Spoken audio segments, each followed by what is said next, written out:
Physics आप लोगों को मुश्किल लगता होगा। अगर आप लोगों को फिजिक्स मुश्किल लगता है, please start now. We still have 9 months and it is very much possible to score 130 and 40 out of 180, and if you are able to score that much score, मैं आपको प्रॉमिस करती हूँ that आपका score 620 से 630 से above चला जाएगा, and if that happens nobody can stop you from getting a government seat। कहां पर 3000 की सीट और कहां 80 लाख की सीट।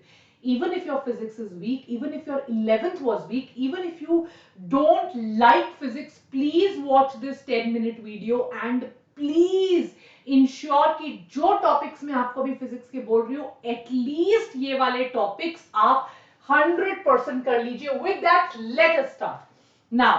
दिस और दैट का मतलब क्या है यार, ये करे पूरा सिलेबस करे या फिर यही सब टॉपिक्स करे। आई एम श्योर आपके मन में ये डाउट्स आ रहे होंगे। What I have done is I have analysed last 10 years के पेपर्स। लास्ट 10 years के पेपर्स जब हम एनालाइज करते हैं तो कुछ टॉपिक्स ऐसे जिससे गारंटीड मार्क्स आने हैं। दैट मीन्स ये वो टॉपिक हैं जिनसे every year maths question comes.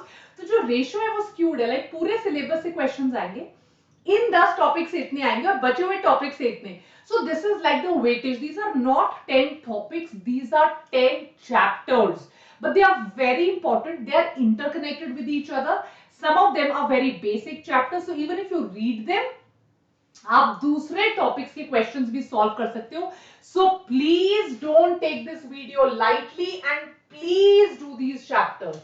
Which chapter to be left out? अगर आप अभी अपनी प्रिपरेशन शुरू कर रहे हो एंड यू फील कि अगले 1-2 महीने में मुझे सिलेबस को खत्म करना है, मुझे फुल सिलेबस टेस्ट अक्टूबर से देना शुरू करना है, I have to see where I stand, I have dropped, पर मैं ड्रॉप करके कहां से शुरू करूं, what are the high weightage topics जिनसे मैं स्टार्ट करूं, these are those topics, right. तो क्या है ऐसा जो बिल्कुल नहीं छोड़ना है, 100% कर जाना है, राइट। सबसे पहले आप इन टॉपिक्स को शुरू कीजिए। सबसे पहले है unit and dimension. You will be so surprise, and में मैं आपको पर चैप्टर कितने क्वेश्चंस आएंगे उसका ग्राफ बनाकर भी मैं लेकर आई हूं, टेबल बनाकर लाई हूं, वो भी दिखाऊंगी।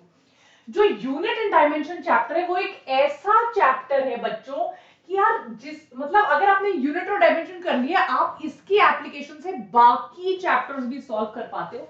ये तो बहुत easy and it's like a must must must raise to power infinity do. तो जो बच्चे ड्रॉप कर रहे हैं, जिन्होंने सोचा कि यार मुझे अभी दोबारा स्टार्ट करना है, start with that. Laws of motion से आपकी एनसीईआरटी की बैक एक्सरसाइजेस के क्वेश्चंस आते हुए मैंने देखे हैं कम से कम लास्ट 5 years में 3 to 4 times। Very important, right. Gravitation से every year in the last 10 years question आए हैं, so this means it is important। current electricity is very high weightage बेटा। every alternate year जो मतलब मैक्सिमम न्यूमेरिकल्स होते हैं वो करंट इलेक्ट्रिसिटी से होते हैं, राइट। आगे बढ़ते हैं। रे ऑप्टिक्स आपको पता है, this is a guaranteed question वाली थी।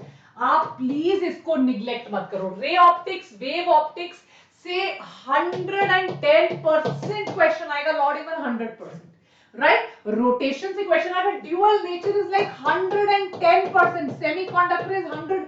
इनसे एवरी ईयर क्वेश्चन आएंगे। आपने स्टार्ट करनी है प्रिपरेशन, आपने ड्रॉप किया, आपको समझ में नहीं आ रहा कहां से स्टार्ट करूं, start from these topics, 110% question आएंगे।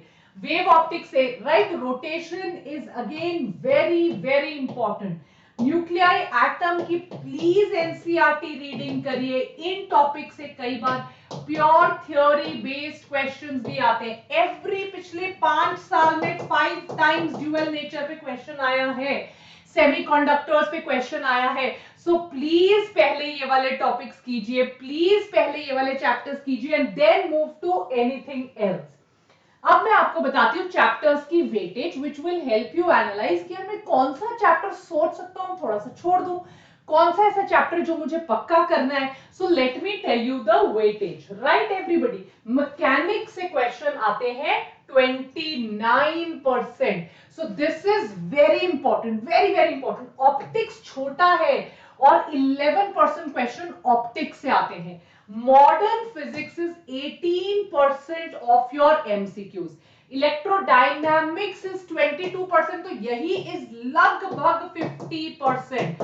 Thermodynamics is 11% and simple harmonic motion and waves is 9%. कोई प्रॉब्लम है, बायोट्रॉनिक पीसीबी हमारा टेलीग्राम ग्रुप है, ज्वाइन कीजिए। एएम में आस्क मी एनीथिंग सेशंस में वानी सूत्र वेदांतों पे लेती रहती हूँ। And guys please we need your support, so please like कीजिए, शेयर कीजिए, सब्सक्राइब कीजिए। इनफैक्ट बायो के लिए you don't have to give a penny anywhere, शाम को आइए, daily we are teaching you. अब आते हैं कौन से चैप्टर्स इंपॉर्टेंट है, कितने क्वेश्चंस आते हैं। फिजिकल वर्ल्ड से लगभग 0, यूनिट डायमेंशन से हर साल एक क्वेश्चन आएगा, इतनी सिंपल यूनिट है। जैसे मोशन, देखिए 4 क्वेश्चंस, दैट मींस 16 मार्क्स आपके इसमें से आएंगे। Laws of motion 3 question, 12 number आपके इधर से आएंगे। वर्क एनर्जी पार्ट्स है 1, रोटेशन मैंने आपको बोला था 2 क्वेश्चन आएंगे, ग्रेविटेशन से 1 पक्का, मैकेनिकल प्रॉपर्टीज ऑफ सॉलिड से 1, थर्मल प्रॉपर्टीज ऑफ मैटर से 0, थर्मोडायनामिक्स से 2, काइनेटिक थ्योरी ऑफ गैसेस से अभी क्वेश्चन है, oscillations and waves 5 questions, that means 20 marks, right. Electric charges and field से 1, इलेक्ट्रोस्टैटिक पोटेंशियल कैपेसिटेंस से 2, current electricity 12 number, magnetic effects of current 12 marks, देखिए 24 marks हो गए आपके। Magnetism, EMI, alternating current, EMI से 2, ऑल्टरनेटिंग करंट से 1, electromagnetic wave से 1, ray optics, wave optics लगभग 4 क्वेश्चंस होते हैं, that means 16 marks. Dual nature of matter से 2 question, nuclear including radio activity and semiconductor again 12 marks. तो मैंने आपको वेटेज के हिसाब से बताया है, कुछ इजी टॉपिक्स भी लिए हैं, please pick up according to weightage and please do it according to weightage। कोई प्रॉब्लम है, you can get in touch with us। वानी सूद फॉर वेदांतु, इंस्टाग्राम जैसे बोला, Biotonic PCB is your Telegram, questions, polls, class के notes, test, assignments, live सब वहां होता है। And don't forget to like, share, subscribe. बस अब तुम ड्रीमिंग छोड़ दो और जो टॉपिक्स मैंने बोले हैं उनको करना शुरू कर दो, and see how you will see great progress, right. Take care, all the best। Please join our Telegram community जहां पर आपको NCERT highlights, short notes, live, everything। just इसको स्कैन करो और क्लास में आ जाओ। And don't forget to like, share, subscribe। Lots of love, God bless you, see you sharp at, every day हम मिलते भी हैं, sharp at 10 AM tomorrow, 11 AM tomorrow, 1, 2, 3 and कल तो क्लासेस भी चल रही है, ह्यूमन फिजियोलॉजी चल रहा है, प्लीज मिस मत कीजिए। साथ में आपको पता ही है बहुत इंपॉर्टेंट टॉपिक चल रहा है, molecular basis of inheritance. Take care, bye, God bless you everyone, bye bye.